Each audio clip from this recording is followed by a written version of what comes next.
My fiancé bragged, "I can replace you in 24 hours. During an argument, I said, "Prove it."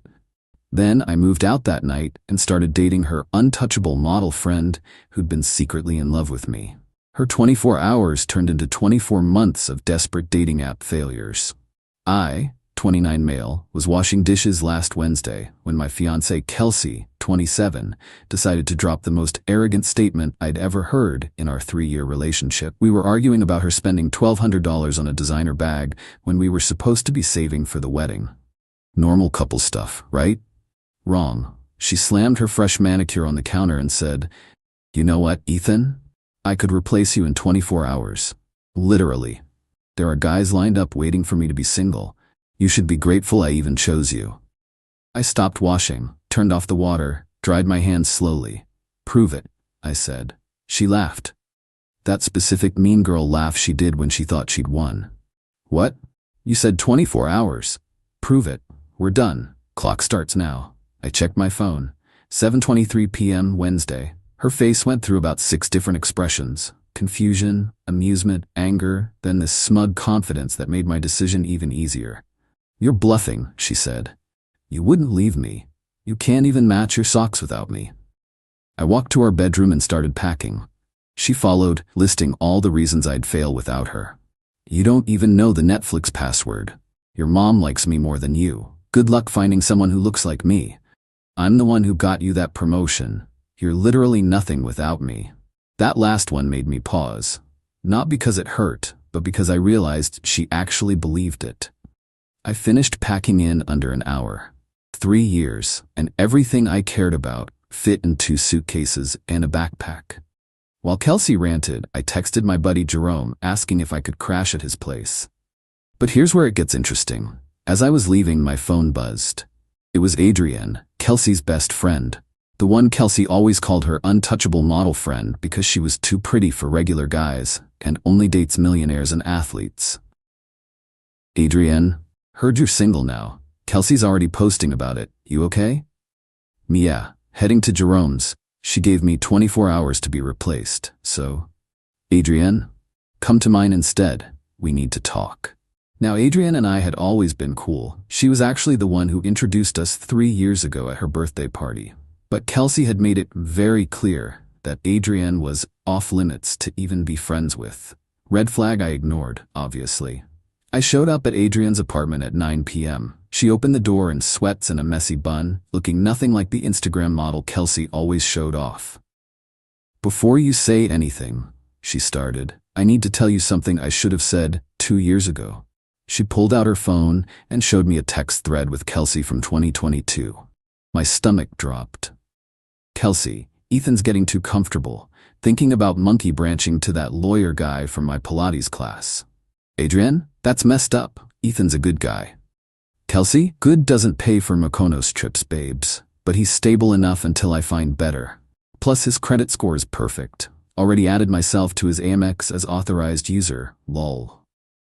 There were dozens more, plans to upgrade me, jokes about my salary, screenshots of her Hinge profile that she'd kept active but hidden, messages about some dude named Tanner she was keeping warm as backup. "Why didn't you tell me?" I asked. Adrienne looked genuinely pained. "I tried. Remember that dinner where I kept saying you deserved someone who appreciated you? Qley threatened to tell everyone I used to escort in college if I said anything explicit. It's not true. But she had fake evidence she'd created. Then she said something that changed everything. "I've been in love with you since that birthday party. But I introduced you to her instead because I thought she'd be better for you." God, I'm an idiot. Update 1, boys. The 24-hour deadline passed, and oh boy. First, let me address what happened with Adrienne. We didn't immediately jump into anything. She let me crash in her guest room. We talked until 4 a.m. about everything. She showed me 3 years of her private journal entries, with her permission, about watching me be with Qley. It was heartbreaking and beautiful at the same time. But the real entertainment was Qley's replacement speedrun. Hour 1 to 3, she posted a thirst trap on Instagram, single and ready to mingle, taking applications. Got 200 plus likes and about 50 DMs from dudes. Hour 4 to 6, posted on her story at 3 different bars. Where are all the real men at? The videos got progressively sloppier. Hour 7:12 matched with 30+ guys on dating apps. Posted screenshots bragging about her options. Adrienne was screenshotting everything and sending them to me. We weren't laughing though, it was actually sad. Hour 13 to 16 brought some guy named Kyle home. He looked like he sold protein powder out of his truck. Posted a story of his back with "upgrade already." Hour 17 to 20, Kyle left. Qley posted and deleted a crying selfie. Then posted "know your worth, ladies." Hour 21 to 24, full panic mode. Started texting me from 3 different numbers. I kept blocking them. The messages went from "I win, I replaced you" to "can we talk" to "this isn't what I meant." The 24 hours ended at 7:23 p.m. Thursday. At 7:24 p.m., Adrienne posted a photo of us having dinner. Nothing romantic, just 2 friends eating sushi. Caption, "good company." My phone exploded. Qley called Adrienne immediately, screaming. Adrienne put it on speaker. "You backstabbing whore, he's mine." "You literally dumped him, Kels. Also, we're just having dinner." "I didn't dump him, it was a fight, and you know the girl code." Girl code doesn't apply when you treat people like disposable objects. Qley hung up and immediately started a smear campaign. Posted that Adrienne had been stalking me and sabotaging our relationship, tagged all their mutual friends, made a whole Instagram highlight called "Betrayal." Then came the text to me. "Your little rebound won't last. Adrienne only wants you to get back at me. She's been with half the city. I was testing you and you failed. My mom already bought her mother of the groom dress. You have 48 hours to apologize or I'm keeping the ring." About that ring, I'd bought it but hadn't proposed yet. It was in my apartment. We didn't live together yet. Thank God. But the best part was her mom, Diane, calling me. "Ethan, sweetheart, what's this about you abandoning my daughter?" She said she could replace me in 24 hours, Diane. I took her at her word. That's just how she expresses anxiety. You know she didn't mean it. She posted herself with another man's back on Instagram. She's grieving. Take her back. No, you'll never find another girl like her. That's literally the point. She hung up on me. Update 2, Qley went nuclear. First, she tried to get me fired. Called my company claiming I'd been stealing company time for dates and harassing female employees. Problem? I work from home and my boss is my cousin Rick, who's known me since I was 5. Rick called me laughing so hard he couldn't breathe. "Bro," she said, "you were, hold on, creating a hostile work environment with your toxic masculinity. You haven't even been to the office in 6 months." Then she tried the sympathy route, posted that she was healing from narcissistic abuse, and started a whole series about recognizing emotional manipulation. Her friend Brittany even started a podcast episode about it. They didn't use my name, but said certain people show their true colors when rejected. Meanwhile, Adrienne and I were actually falling for each other. Not the rebound nonsense Qley claimed. Real, actual feelings. We'd go on walks, she'd teach me about her photography work, I'd cook for her. Turns out I'm pretty good when someone's not criticizing every move, but we kept it completely platonic for those 2 weeks. Just friends. Until the night Qley showed up at Adrienne's building. It was 11 p.m. Security called up saying there was a distressed woman claiming her stolen property was in Adrienne's apartment. We looked at the camera. Qley, mascara running, holding a box. Adrienne told security not to let her up, but Qley started screaming in the lobby about how we were holding her grandmother's ashes hostage. Her grandmother is very much alive in Florida. Security asked her to leave. She refused. They called the cops. While waiting for police, she went on Instagram Live in the lobby. "I'm here trying to get my belongings from my best friend who stole my fiancé and they're calling the cops on me." About 200 people were watching, including her and her mom, who kept commenting, "Stay strong, baby." The cops arrived, asked her what belongings were being kept from her. She said, her emotional support, hair straightener, a hoodie that was basically hers, 3 years of memories, her future. The officer looked exhausted. "Ma'am, do you have any actual property in that apartment?" "My fiancé, is he being held against his will?" "He's being manipulated." They made her leave. She tried to refuse. They warned her about trespassing. She called them fascists. They escorted her out. The Instagram Live was still going. Everyone saw her get put in the back of the cop car. not arrested, just removed from property. She was scream-crying about injustice and homewreckers. The best comment was from someone named Tyler. "Didn't you say you could replace him in 24 hours? It's been 2 weeks, sis." She blocked him on live. While in the cop car. Update 3. So Kelsey found out about the ring. My ex-roommate Brad, we'd lived together before I got my own place, ran into her at a coffee shop. She did her whole victim performance, and Brad, sweet idiot that he is, mentioned I'd been planning to propose before the breakup. She lost her mind. Started telling everyone I'd stolen her engagement and owed her a wedding. Posted a GoFundMe. Wait, no. She posted on her story, asking for donations to heal from stolen dreams. Her Venmo and Cash App handles. People actually sent money, like $300. Her friend group started planning a revenge wedding where she'd marry herself to reclaim her power.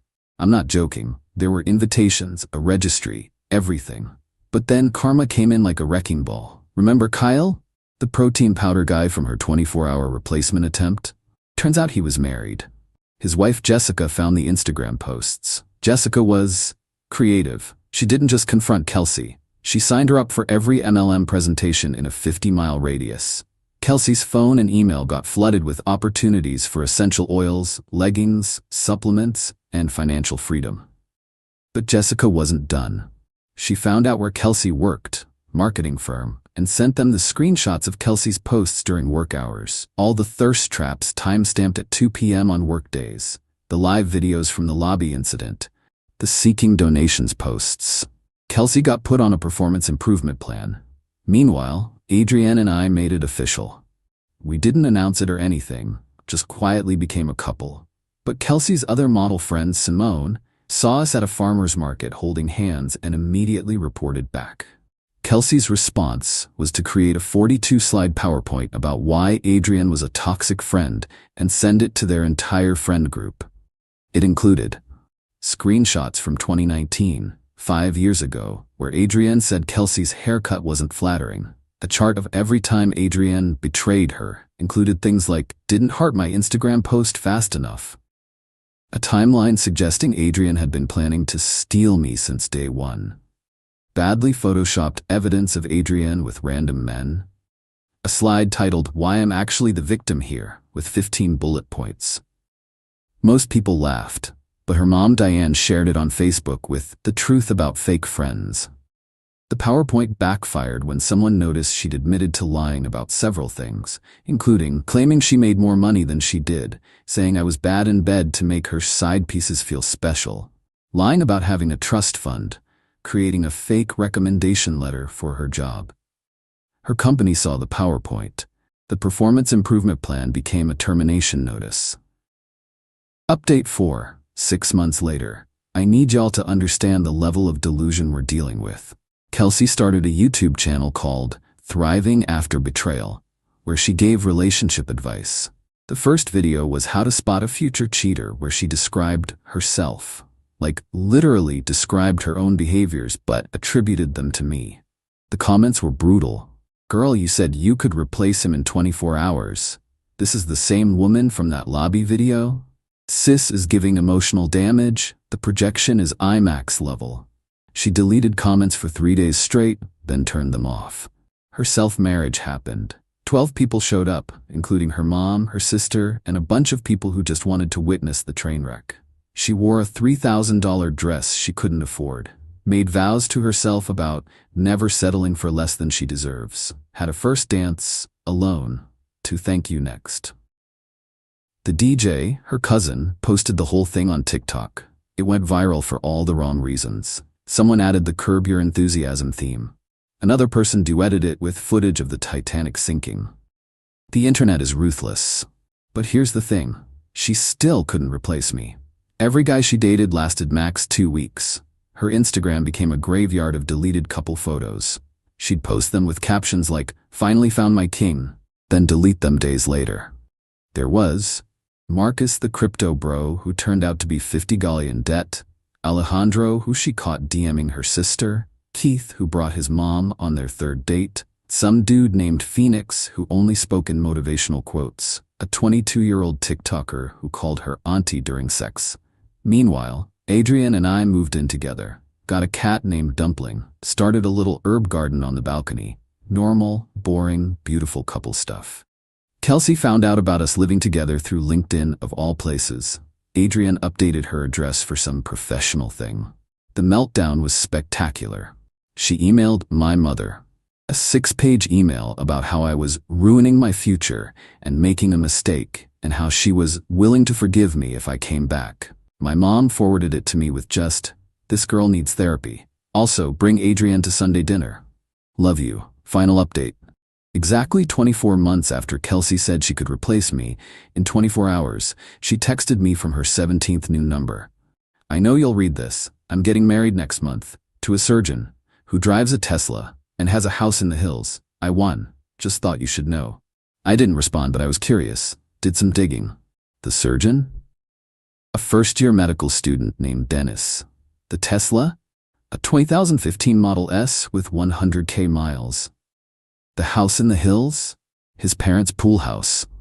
But honestly, good for her if she's happy. What she doesn't know is that Adrian and I got engaged 2 weeks ago. Real engaged, with a ring and everything. A simple proposal at the farmer's market where we had our first real date.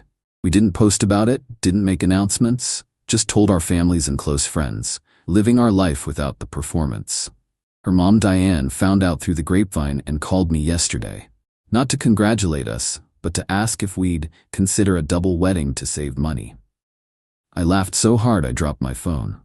"Diane, your daughter said she could replace me in 24 hours. It's been 24 months. People make mistakes, Ethan. This isn't a mistake, this is consequences." She hung up, but not before muttering something about, "Some people can't forgive." The wedding planning continues for Qley and Dennis. She made a wedding website. The Our Story section is creative. Apparently they met when the stars aligned after toxic relationships. She refers to her past as learning experiences with narcissists. Dennis seems nice enough.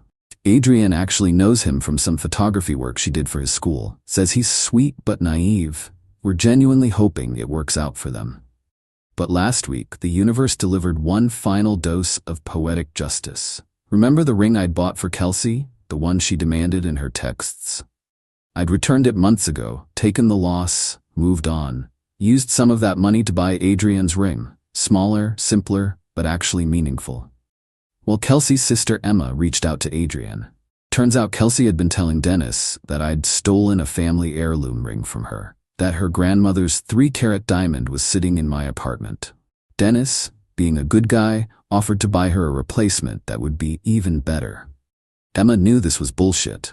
Their grandmother is alive and wears her rings daily, but kept quiet until she saw what Dennis bought. A 0.5-carat ring that he went into debt for because Qley insisted she needed at least 2 carats to heal from the trauma.